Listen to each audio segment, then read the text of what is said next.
Good morning, students. Welcome to IIM International Public School. Class, today I will take your science class, and today I will teach you the chapter 13, the solar system. Okay, start the first slide. Okay, class, look here.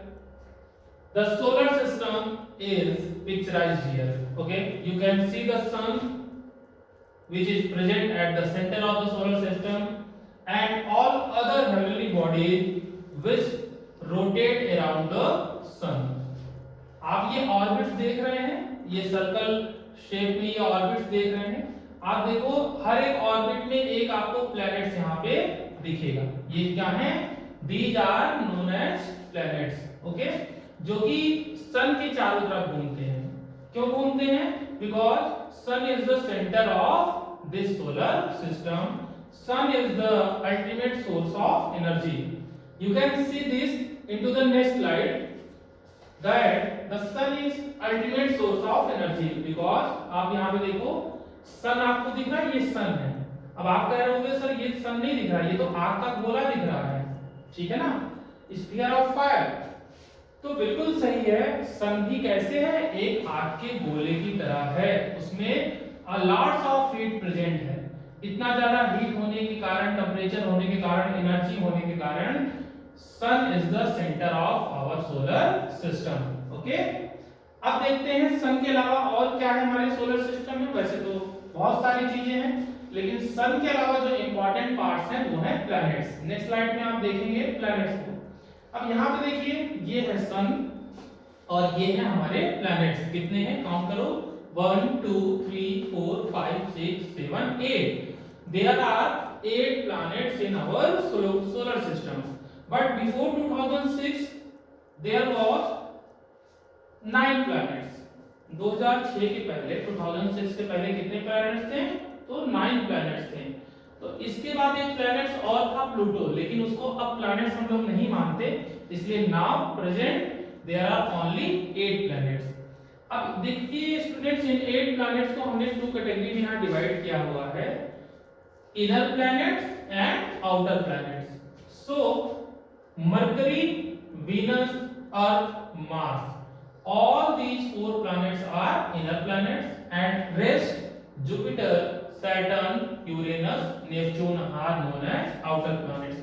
आप देखो कि mercury, Venus, अर्थ और Mars, ये जो चारों planets हैं ये सन के काफी पास में हैं, इनको इनर प्लैनेट बोला जाता है। वहीं पे Jupiter, Saturn, Uranus and Neptune ये सन से क्या है? डिस्टेंस में है, दूर है, इसलिए इनको क्या बोला जाता है? आउटर प्लैनेट्स बोला जाता है। ये सीरियल आपको लर्न कर लेना है स्टूडेंट्स, क्योंकि इसी सीरियल में ही सारे प्लैनेट्स एग्जिस्ट करते हैं।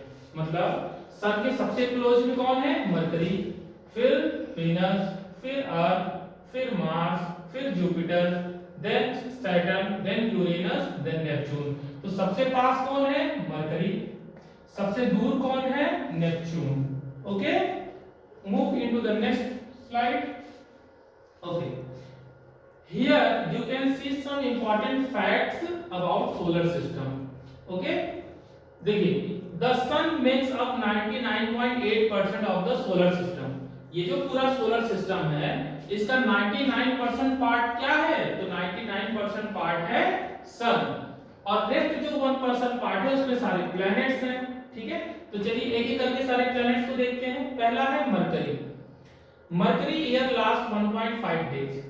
मरकरी के बारे में एक इंटरेस्टिंग पॉइंट मैं आपको बताऊं, इसको टेरेस्ट्रियल प्लैनेट भी बोलते हैं। टेरेस्ट्रियल प्लैनेट क्यों बोलते हैं? क्योंकि जो इसका सरफेस है वो बहुत ऊबड़ खाबड़ है स्टूडेंट्स, रॉकी सरफेस है। ओके, देन है वीनस। अब यहां पे देखिए लिखा है Venus spins backward and nobody knows why. Venus का जो स्पिनिंग यानी जो घूमने की दिशा है, जो डायरेक्शन है, वो और प्लैनेट की कंपैरिजन में क्या है? रिवर्स है। ठीक है, और वीनस जो है वो सबसे ब्राइटेस्ट एंड हॉटेस्ट प्लैनेट है हमारे सोलर सिस्टम का। ठीक है, आप मॉर्निंग में और इवनिंग में अगर स्काई में देखें तो आपको ये काफी शाइनिंग करता हुआ स्टार की तरह दिखाई देगा, इसीलिए इसे मॉर्निंग या इवनिंग स्टार भी बोलते हैं। आप इसे देख सकते हैं स्काई में इवनिंग के समय और मॉर्निंग के समय। Third one is earth. देखिए अर्थ हमारा बहुत ही एक कह सकते हैं बहुत ही वंडरफुल प्लैनेट है। Why it is wonderful? Because life exist only on earth. केवल अर्थ पे ही लाइफ एग्जिस्ट करती है।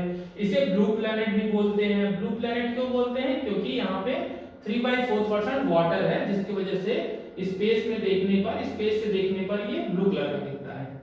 मार्स, मार्स को रेड प्लैनेट बोलते हैं। मार्स किस कलर का दिखता है? रेड कलर का दिखता है। Jupiter, Jupiter is the biggest planet in the solar system. Saturn, Saturn भी सेकंड लार्जेस्ट प्लैनेट है और सैटर्न में आप देखो ये रिंग दिखाई देता है। सैटर्न में क्या दिखाई देता है? रिंग दिखाई देता है। ठीक है। Next one is Uranus. Uranus is the first planet to be discovered by telescope. Uranus जो प्लैनेट है उसको सबसे पहला प्लैनेट है जिसको किसी टेलीस्कोप के द्वारा खोजा गया था। Neptune, Neptune is the coldest planet in the solar system. देखो ये जो नेपच्यून है ये सन से सबसे डिस्टेंस पे होता है। मैंने आपको इसकी पहले वाली स्लाइड में दिखाया था। नेक्स्ट स्लाइड में मैं आपको फिर से दिखाई देता हूं। ये देखिए यहाँ पर ये है सन, ठीक है, और ये है आपका नेपच्यून। तो आप देखो सन से नेपच्यून क्या है? सबसे दूर है। सारे प्लैनेट्स के कंपैरिजन में सबसे दूर कौन है? नेपच्यून है। इट मींस नेपच्यून सन से दूर होने की वजह से सबसे कम एनर्जी रिसीव करेगा, इसीलिए नेपच्यून सबसे ठंडा होता है। ओके, तो ये देखिए इस स्लाइड में आपका होमवर्क भी है। आपको ये अपने कॉपी में बनाना है सेम एज इट इज। जैसे ये सन बनाना है, उसके बाद सीरियल से ये प्लैनेट्स बनाने हैं इस तरीके से और उनको नेमिंग करना है। और ये जो सीरियल है इसको आपको क्या कर लेना है? इस सीरीज को आपको लर्न कर लेना है। क्या कर लेना है? लर्न कर लेना है। तो एक बार मैं दोबारा रिवाइज करा देता हूं। सबसे पहले कौन है? Mercury, then Venus, then Earth, then Mars, then Jupiter, then Saturn, then Uranus and last में कौन है? नेपच्यून है। Okay class, move it to the next slide. Okay class, today it is completed. आपका ये चैप्टर का revision complete हो गया है। इसमें कुछ पार्ट्स अभी और हैं जो कि आपको कल नेक्स्ट क्लास में मैं एक्सप्लेन कर दूंगा। सारी चीजें जो होमवर्क दी गई है उसको कॉपी में करना है। ये कॉपी आपकी चेक होगी स्कूल खुलने से। Okay class, thank you class.